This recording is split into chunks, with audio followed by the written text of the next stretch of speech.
Ella se rió. Escuché el eco de su risa atravesar la pared y llegarnos hasta el baño.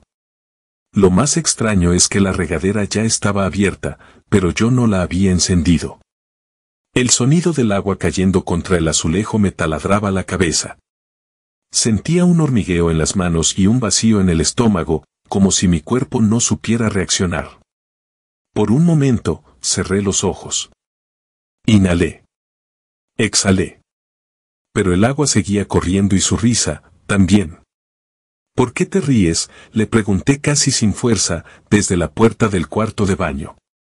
Mi voz sonó ajena, como si no fuese mía. Ella no me respondió. Apenas una mirada de soslayo. De pronto, me di cuenta, ni siquiera estaba hablando conmigo. Tenía el teléfono en la mano. Hablaba con alguien. Y la risa, esa risa no me incluía. Ya voy, dijo, apenas notándome, como si yo fuera un poste o un perchero donde cuelgas la toalla. Cerró la puerta. El agua seguía corriendo, pero su risa se había apagado de golpe. Quise golpear la pared, romper algo. Pero me contuve. Por alguna razón, me quedé ahí, en silencio. Escuché sus pasos al otro lado de la puerta, el murmullo que hacía mientras hablaba en voz baja. Sentí un escalofrío. Pensé en el tiempo que llevábamos viviendo en esta casa, en los años de matrimonio, en cómo ese pequeño baño, fácil de limpiar, con sus azulejos blancos y la pintura descascarada en una esquina, era nuestro espacio compartido. Tantas mañanas, tantas noches. Y ahora se sentía completamente distinto, como si hubiera dejado de pertenecerme, como si fuese solo de ella, y de aquel con quien se reía. Me dirigí a la cocina sin decir palabra. Abrí la alacena y busqué mi taza favorita, esa en la que solía beber café antes de irme a trabajar. Tenía las iniciales de mi nombre grabadas, CR de Carlos Ramírez. Puse agua a hervir para un té, ya no quería café. El recuerdo me picaba como sal en una herida. El té burbujeó y, cuando eché la bolsita, me di cuenta de que temblaba. Me puse la mano izquierda sobre la derecha para controlarme. No me senté. Esperé de pie, mirando la pared, como si estuviera a punto de hacer algo, sin saber exactamente el qué. Por la ventana vi mi viejo ficus en una maceta. Lo había movido días atrás para que recibiera un poco más de sol. De pronto recordé aquella tarde que lo trasplanté y cómo ella pasó por mi lado sin siquiera notar la tierra que me manchaba los brazos, metida en su mundo de audífonos y mensajes. Parecía tan lejana, tan distinta de la Leticia que conocí. Volví a la realidad cuando la regadera se detuvo. No sé cuánto tiempo pasó, tal vez 10 minutos. Tal vez media hora. Oí la puerta abrirse. Ella salió envuelta en una toalla, el cabello húmedo goteando. Me miró un instante, con un gesto de extrañeza, como si se preguntara qué hacía yo ahí, parado en la cocina, con la taza de té en la mano sin probar. ¿Qué haces levantado tan temprano, Carlos?, dijo, forzando una sonrisa que no llegó a sus ojos. Pensé que dormirías un poco más. No respondí nada. Mi mente estaba en otra parte, en la imagen de ella con el teléfono, riendo de ese modo, como si estuviera enamorada. Me fui a la sala. Sentía que el aire me faltaba, como si en cualquier momento me fuera a desplomar. Ella no insistió. Fue al cuarto a vestirse. Al cabo de un rato, la vi salir con una blusa clara, un pantalón ajustado y unos tacones bajos. Se arregló el cabello con esmero, lo cepilló con cuidado hasta que quedó liso, brillante, como si aquella llamada le hubiera inyectado energía. Luego pasó al baño otra vez a terminar de maquillarse. Yo permanecí en silencio, siguiendo todos sus movimientos con el rabillo del ojo, preguntándome en qué momento lo nuestro se había vuelto esta rutina asfixiante y distante. Tengo que irme, dijo al fin. Voy a la cafetería, ya sabes. Hay cosas pendientes. Asentí, sin voltear. Ella recogió sus cosas y salió. Escuché la puerta cerrarse con un chasquido que retumbó en mi cerebro. Me moví de la sala y fui hasta la ventana a ver cómo encendía su coche. Vi su rostro reflejado en el retrovisor mientras retrocedía lentamente. También vi, lo juro, una sonrisa pequeña, esa que ella antes solo me regalaba a mí. Cuando el auto desapareció, apreté los puños y noté que me dolían las palmas, como si las tuviera clavadas con agujas. Fui al baño y cerré la puerta. Quería ver si encontraba algo, huellas de la conversación, un aroma distinto. El vapor seguía empañando el espejo. Y ahí, en la superficie turbia, se dibujaba la silueta de su mano. Intuía que no había sido ella quien la había plasmado, sino que tal vez buscaba sostener el teléfono en la mano húmeda, o quién sabe. Me quedé mirando ese contorno unos segundos hasta que, con la manga de mi camisa, limpié todo. Borré esa sombra. Se rió, pensé. ¿De qué? ¿Con quién? Mis tripas se revolvieron. Salí del baño, caminé hasta la mesa y vi su taza de café vacía. Podía oler el leve aroma a canela. Fue entonces que me vino la punzada de algo que Leticia me había contado una vez. Jorge, el barista colombiano que trabajaba en la cafetería a la que ella iba, hacía un café con canela que ella calificaba de casi perfecto. Yo, por costumbre, bebía café puro, amargo.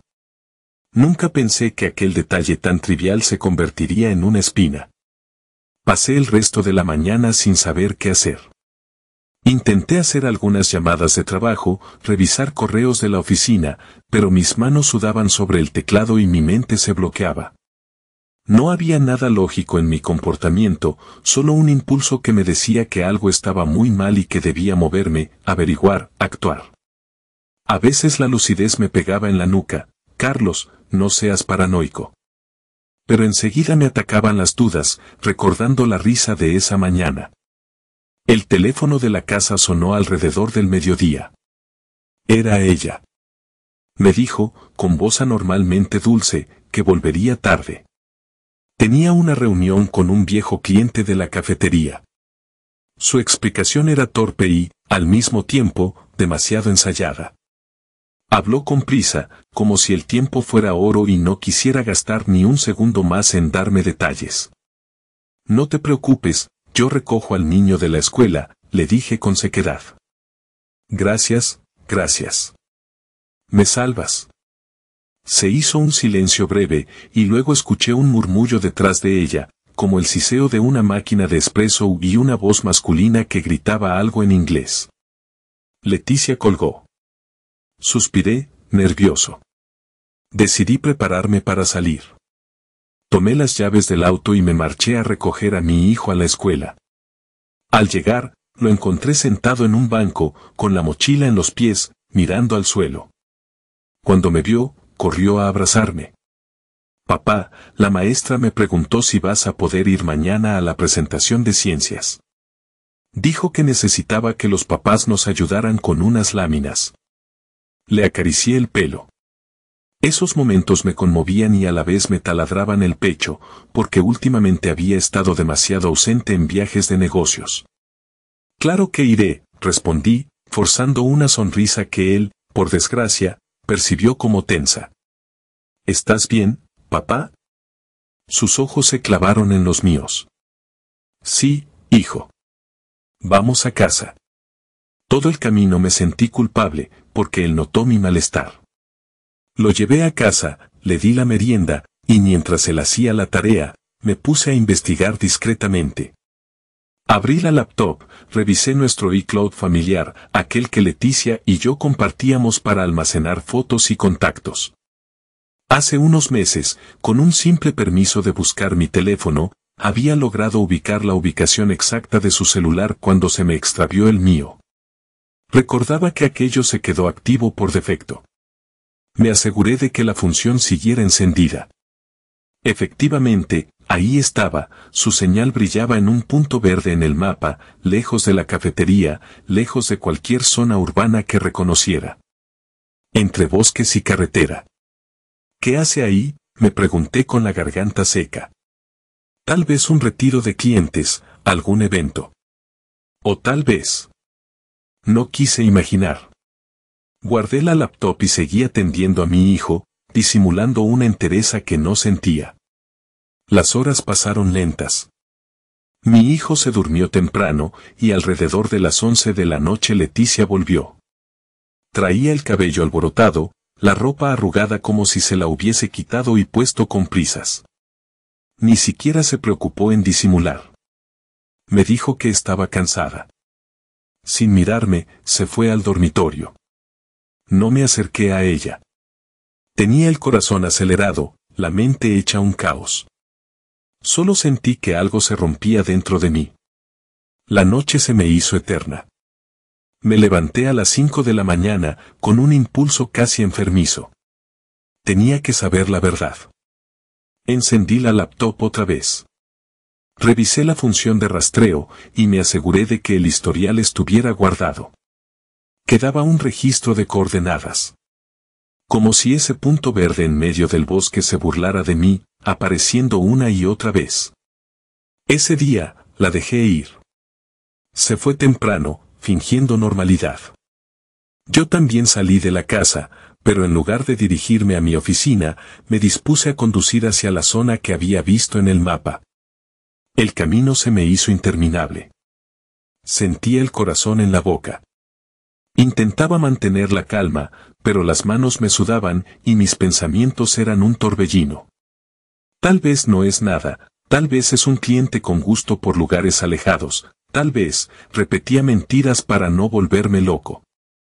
Al llegar, vi un sendero polvoriento. Avancé a paso lento. De pronto, un coche que reconocí al instante, el de Leticia. Estaba estacionado a un lado del camino, oculto parcialmente por matorrales. Bajé del auto, casi sin aliento. Caminé unos metros, siguiendo las marcas de pisadas. Me adentré un poco más y entonces los vi. Estaban de pie, uno frente al otro, en un claro entre los árboles. Él, alto, de tez trigueña, con barba cuidada. Reconocí su acento cuando, en voz baja, le dijo algo. Parecía el barista. Jorge. La abrazó por la cintura con una mano, y con la otra acariciaba su mejilla. Ella se reía, suave, con la misma risa que escuché aquella mañana. Su risa de complicidad, de deseo. Luego, él inclinó la cabeza, y se besaron. No fue un beso inocente. Fue un beso lleno de hambre, de una intimidad que me revolvió el estómago. Me quedé inmóvil detrás de unos arbustos, sin poder tragar saliva, sintiendo como mis pulmones se contraían. Quise gritar, enfrentarles, maldecirlos. Pero solo me quedé ahí, paralizado. Me temblaban las piernas y sentí una opresión en el pecho. En lugar de saltar sobre ellos, retrocedí. Corrí de vuelta a mi auto. No sé ni cómo logré encender el motor. Me fui a toda velocidad, los ojos nublados por lágrimas que no terminaban de caer. El bosque me pareció una trampa, no había escapatoria real. Solo encontré una salida en el acto de pisar el acelerador. Los siguientes días fueron una larga pesadilla en la que la rabia competía con un extraño letargo. No le dije nada. Ni a Leticia, ni a Jorge, ni a mi hijo. Simplemente actué como un robot. Me encerré en mi cabeza. Me preguntaba si debía enfrentarla de inmediato, si debía hacer las maletas y marcharme, si debía echarla de la casa. Pero algo me frenaba, la sensación de que necesitaba pruebas. Tal vez una parte de mí anhelaba que todo fuese un malentendido. No fue solo el GPS. A las pocas semanas, opté por otro paso drástico. Hice un test de paternidad. Recuerdo cuando me llegó el resultado, una hoja impresa, con una serie de valores, y un contundente no puede ser el padre biológico. Lo leí una y otra vez, esperando ver un error, un matiz, algo que sugiriera ambigüedad. Pero estaba claro. El niño no era hijo mío. No sentí rabia instantánea. Fue más bien un vacío, una de esas frías certezas que te dejan paralizado. Lo guardé, como quien guarda un arma cargada. Y en mis silencios, en mis pocas horas de sueño, Solo podía pensar en esa traición doble, en cómo me habían arrebatado mi paternidad, mi rol, mi confianza. Cada tanto me levantaba por la noche para ver a mi hijo dormir. Y lo quería tanto que me dolía respirar. No hablé con ella. La veía planchar mis camisas, besar al niño en la frente, preparar la comida mientras tarareaba una canción. Y yo solo asentía con la cabeza, como si fingiera que todo estaba bien, que yo no sabía nada. Una tarde, estaba trasplantando el ficus en el patio. Tenía las manos llenas de tierra y la mente llena de sombras, cuando supe, de pronto, que era lo que iba a hacer. Iba a crear mi propia forma de ajustarle las cuentas. No iba a gritar, no iba a suplicar, no iba a caer en la desesperación. Mi venganza sería fría. Limpiaría mi futuro de ella. Borraría sus huellas de mi vida. Y dejaría su reputación en entredicho. Esperé a que se fuera al trabajo. Subí a nuestro cuarto, busqué su laptop personal y accedí a su correo de la compañía. Ella, en algún descuido, había guardado la contraseña. Tuve acceso a todo. Revisé contactos, proyectos, información. Encontré la lista de socios y colaboradores con quienes ella mantenía relación profesional para los eventos de la cafetería. Había más de 50 direcciones de correo. Empecé a redactar un mensaje. No puse insultos, no puse el drama explícito. Solo un mensaje, escueto y con un tono formal. Estimado Jorge. Tú has sido el mejor, no solo en tu trabajo, sino también en la cama. Terminé con: atentamente, Leticia. Lo miré, lo releí en silencio. El poder de esas pocas líneas era tan devastador como una bala certera. Y no solo iba dirigido a él. Con un par de clics, copié todas las direcciones de correo de la base de datos y las agregué en copia. Tuve cuidado de que se vieran todas, que nadie quedara en copia oculta. Quería que se supiera. Tomé aire, apreté los dientes y lo envié. Mi mano temblaba, pero sentí un extraño alivio. Mi pulso se disparó. Guardé todo, cerré la laptop. Aquella fue mi respuesta. Ni una palabra más alta que otra, ni una discusión. Solo un correo devastador que dejaba claro, ante la gente que la rodeaba, lo que ella había hecho. Sin detalles morbosos, sin insultos, sin altisonancias. Pero imposible de ignorar. Me sentí agotado. Fui a la cocina y vi la bocina inteligente que Leticia solía dejar encendida por las mañanas. A veces, se activaba sola y sonaba su música preferida o algún podcast de moda. La odiaba. En ese instante, se iluminó y habló con la voz de Leticia, una grabación suya que ni siquiera sé cómo se disparó: Jorge, tu café es puro arte. No sabes las ganas que tengo de verte esta noche. El archivo debió quedar en el historial o en la configuración, listo para reproducirse. Tal vez ella lo había dictado, o se lo había enviado a su propio correo. Lo ignoraba. Pero ahí estaba, resonando en la cocina vacía. Puro arte. Y la risa que escuché al inicio del todo. Apagué la bocina de un golpe, con la mano abierta. No la destruí, solo la silencié. Fue un acto reflejo, un símbolo de lo que quería hacer con ella en mi vida. Cuando llegó esa noche, abrió la puerta del cuarto y dijo simplemente: perdón. Ni siquiera me miró a los ojos. Su voz sonó apagada, como si intentara excusarse por haber roto algo sin querer. ¿Por qué? Fue todo lo que atiné a preguntar, con la garganta seca. Ella no respondió. Dio un paso hacia mí y quiso colocar su mano en mi hombro, pero me aparté. Tenía el rostro manchado de lágrimas. No sé cómo ocurrió, Carlos. De verdad, no sé. Él, me escuchaba, me hacía sentir viva. Y se me fue de las manos. Me quedé callado, observándola como quien ve a un desconocido. Su llanto me resultaba hueco, vacío de verdad. Habla, insistí. Él es diferente. No está atado a esta rutina, no no es como tú, tan estricto con todo. Me ofrecía una libertad que yo. ¿Libertad? Escupí la palabra con amargura. Lo siento, repitió. Eres un buen hombre, Carlos, de verdad. Pero yo no pude detenerlo. Seguí en silencio. Noté que me miraba esperando que le gritara, que la golpeara, que hiciera lo que fuera. Pero no. La miré y solo vi una cáscara, una piel vacía. Me di cuenta de que lo que más me dolía no era la traición en sí, sino su indiferencia hacia lo que nos unía. En su llanto no había un amor verdadero, sino arrepentimiento por verse atrapada. El niño, empecé a decir. Es tu hijo, se apresuró. Tú lo has cuidado, tú lo has querido. Pero no es mío. Lo sabes. Jorge, él no quería. No me expliques.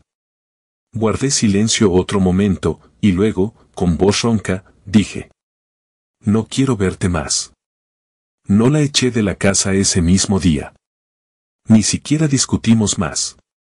Fue como si el acto de haber enviado aquel correo, de haber clavado esa espina en su reputación, me hubiese dejado un letargo insoportable, y a ella un shock irreversible. Me encerré en mi habitación y no dormí. Al día siguiente, la noté sonámbula, apenas se levantó para tomar unas pocas cosas. Con el ceño fruncido y sin hacer maletas grandes, se despidió del niño con un beso frío. Quiso abrazarlo, pero él se apartó, confuso. Ella se fue como un fantasma. Los días siguientes transcurrieron en medio de una extraña normalidad. Yo me ocupaba de mi hijo, de su escuela, de su presentación de ciencias, de mi trabajo.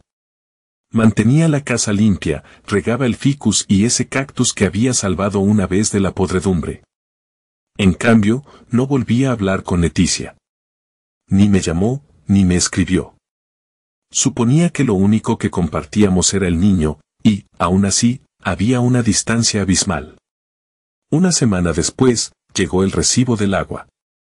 Entre las facturas, vi también el sobre de la prueba de ADN. Lo rompí en 1000 pedazos y lo eché al cesto. Ya no me importaban los papeles. Sabía la verdad. Sabía que mi relación con el niño iba mucho más allá de la genética. Era mi hijo. Punto. Una tarde, mientras limpiaba la alacena, encontré su anillo de boda guardado en una pequeña lata. El mío lo había metido en la tierra junto al ficus. Allí se quedaría, que se pudriera con las raíces o se oxidara. Me quedé contemplando el anillo de ella un instante. Pensé en tirarlo a la basura, pero luego lo guardé en un cajón, con la idea de que al menos no estaría a la vista. Fueron pasando las semanas, y nada. Ni una llamada, ni un mensaje de Leticia para ver al niño. Un silencio helado se instaló.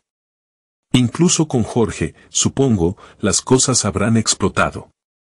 Me enteré por terceros que él dejó la cafetería y se dedicó a vender café en un local distinto, lejos. Se corrió el rumor de que algo escandaloso había pasado, un correo masivo donde se confesaban asuntos íntimos. A la gente le encantó el chisme, pero yo preferí no averiguar. Lo importante para mí era que ninguno de los dos volviese a inmiscuirse en mi vida. Con el tiempo, sentí que mi dolor se transformaba en una especie de dureza interna. No sufría, no lloraba, no gritaba. Era como si una parte de mi alma se hubiera cerrado para siempre. En las noches, me quedaba un buen rato sentado en el sillón, mirando la pared, recordando pequeñas escenas de nuestro matrimonio, la primera cita, las caricias, la risa compartida, los planes de futuro. Todo parecía tan lejano, tan inexistente. Y lo peor no era la traición misma, lo peor era darme cuenta de que la indiferencia había gobernado sus actos, de que no se marchó por odio hacia mí, sino porque yo me había vuelto alguien prescindible en su vida. Mi hijo preguntaba, ¿cuándo va a volver mamá? Al principio, buscaba excusas. Decía que ella estaba de viaje, o trabajando. Pero las semanas se volvieron meses, y él empezó a notar la verdad. Un día, me miró y dijo, ¿por qué no llama, papá? No supe responder. solo lo abracé. Él lloró. Y yo me tragué mis lágrimas con un nudo en la garganta. Seguimos con la vida. Me dediqué a ser el padre que el niño necesitaba. Lo llevaba a la escuela, lo animaba a jugar fútbol en las tardes, cocinaba lo mejor que podía, aunque se me quemaban los huevos revueltos y me salía soso el arroz. El niño me decía, papá, te quedaron feos, pero no importa, tengo hambre. Ese no importa me partía el alma, porque sabía que él extrañaba a su madre, su voz, sus abrazos. Pero ella no aparecía. Cierto día, mientras revisaba cosas viejas, encontré una carpeta con fotos de Leticia. Me topé con una en la que sonreía, con el cabello suelto y la mano en mi hombro. La miré largo rato, intentando reconocer a la mujer que se había ido sin mirar atrás. La guardé en un cajón, junto al anillo de boda suyo. Cerré con llave. No quería volver a verla. Sin embargo, ella sí apareció una tarde. Justo cuando menos la esperaba.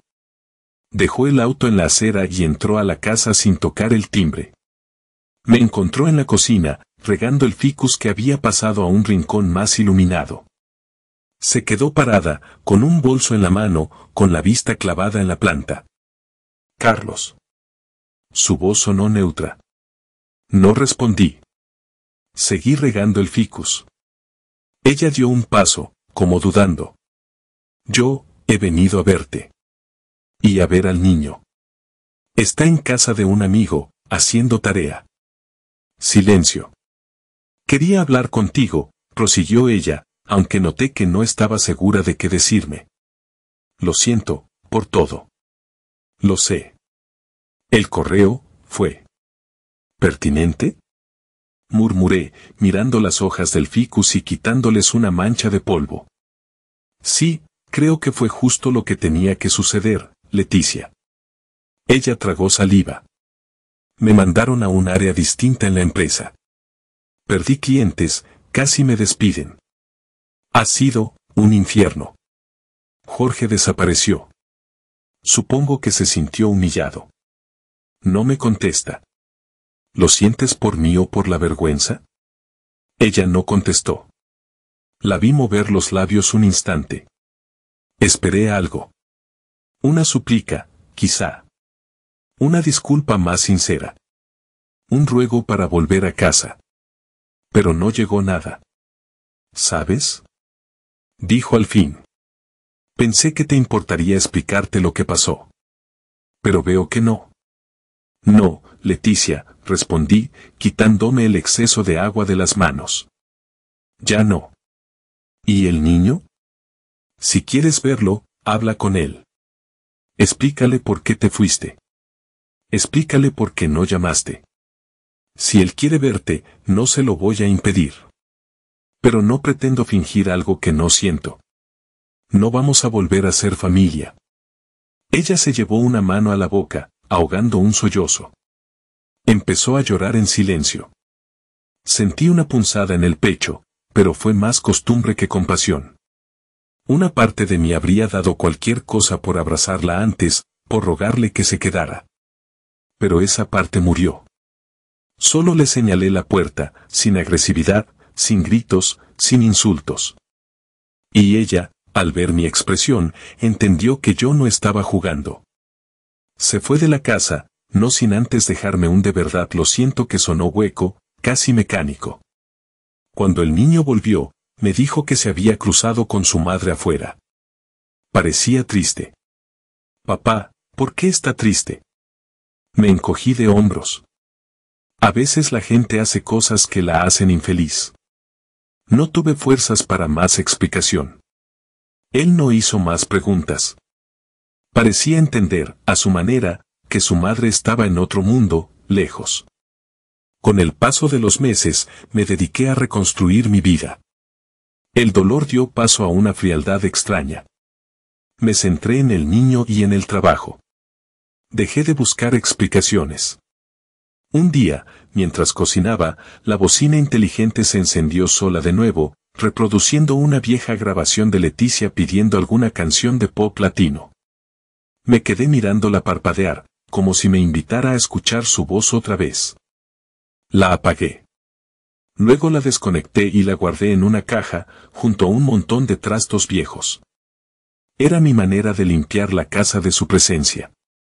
La última vez que hablé con Leticia fue cuando se formalizó el acuerdo legal del divorcio. Acepté los trámites sin problemas. No pedí nada extra. Solo acordamos que ella podría ver al niño de vez en cuando, si él lo deseaba. Ella no insistió mucho, aunque dejó su número. Desde entonces, ha llamado unas cuantas veces, pero él no quiere hablarle. Quizá más adelante cambie de opinión. Cuando firmé los papeles, me quedé un rato sentado frente al escritorio del abogado, mirando la tinta fresca de mi firma. Pensé que me sentiría aliviado, o furioso, o triste. Pero no sentí nada. Fue ahí cuando comprendí que lo contrario del amor no es el odio, sino la indiferencia. Y esa indiferencia me pesaba como plomo en el corazón. Ya no había espacio para gritos, ni para reclamos, ni siquiera para una conversación civilizada. Solo un páramo, un vacío, una soledad casi tangible. Me fui de la oficina, conduje hasta casa, saqué las llaves y abrí la puerta. Todo estaba en silencio. El niño estaba en clase de natación. Dejé la carpeta con los documentos en un cajón y me acerqué al ficus. Lo regué con un cuidado especial, como si fuera un testigo fiel de todo lo que pasó. Contemplé el tronco que empezaba a fortalecerse, la tierra recién nutrida. Busqué con la mirada el punto donde enterré mi anillo. Ahí te quedas, murmuré. Dejé caer un poco más de agua. Sentí que el ficus, de algún modo, se erguía con más firmeza, como si compartiera mi determinación de seguir adelante. En ese momento, me di cuenta de que, aunque todo se había quebrado, mi matrimonio, mis ilusiones de paternidad biológica, mi confianza, algo en mí renacía con otra forma. Ya no era ternura, ni siquiera esperanza. Era una especie de fuerza callada, sin gritos ni discursos, pero dispuesta a proteger a mi hijo. Como si aquellas raíces del ficus y mi propia voluntad se hubieran unido para sostenernos mutuamente. Hasta hoy, Leticia no ha vuelto a esta casa. A veces el niño pregunta, ¿crees que algún día regrese? Yo le contesto siempre lo mismo, tal vez. Pero en mi fuero interno sé que no hay retorno. El niño es mi hijo, aunque la sangre diga otra cosa. Yo estoy aquí, intentando ser un hombre mejor de lo que fui antes. Y ella, ni siquiera sé dónde vive. Solo sé que para mí ya no es la mujer que conocí. A veces tengo pesadillas. Sueño con ella riendo en el bosque, con Jorge besándola, con el correo aquel que envié y con la voz de Leticia confesando su deseo. Despierto empapado en sudor, con el corazón en un puño. Pero me calmo al pensar que cada uno eligió su camino. Y el mío, ahora, está limpio de su mentira. He descubierto que la peor parte de la traición no es el engaño carnal. Tampoco es el dolor de la sorpresa o la rabia de sentirte usado. Lo peor es la indiferencia, darte cuenta de que la persona que amabas dejó de verte hace mucho, que solo eras un mueble más en la casa, un poste al que se le cuelga la vida rutinaria. Ella no se marchó por odio, sino porque yo le di igual. Y de algún modo, esa indiferencia es más letal que una puñalada. Al menos una puñalada sangra, arde, te hace reaccionar. La indiferencia, en cambio, te aniquila despacio, sin dejar rastro. Pero acá estoy, a solas con mis silencios. Hoy volví a la cocina, me puse a preparar café. Sin canela, amargo, como siempre me ha gustado. La bocina sigue guardada en una caja. Nadie se va a reír en mi oído cuando yo no esté. Nadie volverá a prender la regadera sin mí. Nadie va a dejar su aroma grabado en mis toallas. Aprendí a vivir con la sombra de lo que fue mi matrimonio, pero ya no me duele del mismo modo. Cuando la gente me pregunta por qué no busqué la forma de recuperarla, me encojo de hombros y contesto, ¿recuperar qué? Cada uno sigue su camino. A veces el amor muere así, sin grandes batallas. Mi hijo y yo seguiremos adelante. El ficus crece, El cactus sigue en la ventana, y la casa está tan silenciosa que a ratos parece un monasterio. Aún así, en este silencio hay algo honesto. Yo lo prefiero a la risa fingida. Prefiero este vacío que la hipocresía de seguir viviendo con una extraña que no me ama. Me miro al espejo por las mañanas y veo a un hombre más duro, con canas que se notan cada vez más, con ojeras persistentes y la mandíbula tensa. Tal vez no soy feliz, pero al menos ya no estoy cegado por la mentira. Y, a pesar de todo, siento un ápice de paz al saber que mi hijo sabe quién está a su lado incondicionalmente. Papá, ¿me llevas a nadar?, me dice. Sí, hijo, vamos, respondo. Y con esas palabras sencillas, seguimos adelante, día tras día. Ella se rió. Aquel sonido todavía me susurra de vez en cuando en la memoria. Pero ya no me quema. Ya no me quiebra. A veces se cuela en mis sueños. Despierto, observo el cuarto vacío, siento el viento colarse por la ventana y solo atino a mirar el techo, con la certeza de que esa risa quedó atrapada en algún rincón de mi historia, sin derecho a volver a la realidad. Porque aquí, en esta casa, en mi vida, el espacio que ella ocupaba está sellado. Y nada puede quebrar la calma inquietante que deja la indiferencia. Esa es mi última enseñanza, el peor de los castigos no es el grito, no es la furia, es simplemente el silencio, acompañado de la certeza de que no hay nada que rescatar. Fin.